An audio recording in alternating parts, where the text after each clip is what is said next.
આવો જ બેઠો તો ફળી આવવાનો. ઓલા મહેમાને જોયો, મહેમાન ધ્રુજવા માંડ્યો. ગરદનીએ શું કીધું ખબર? મારે આ વાત ઈ યુવા ધનને કહેવી કે શબ્દ સંભાળ કે બોલીએ, શબ્દ કો હાથ ન પાવ, શબ્દની સુતાકાત છે. આવજ હેલો ગરદનીએ શું કીધું? એ વયાવો વયાવો, તમને કાઈ નહીં કરે, પાળેલો છે, મારો હેવાયો છે, મારા મિત્ર જેવો છે, મારું રક્ષણ કરવા આવે છે, એનો મેં કાંટો કાઢી તમારો વયાવો. ઓલા કે અરે કેમ આવું, બાંધો નથી, સૂતો છે, હવા કાંઈ છે?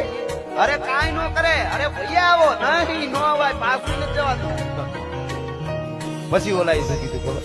ગરદનીએ, અરે તમે સમજતા નથી, પાળેલા કૂતરા જેવો છે.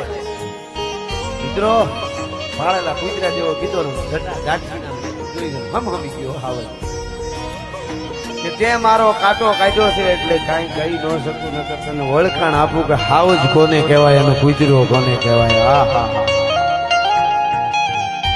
આવી રીતે ઘણા સહન કરી લેતા હોય એવું ન માનવું.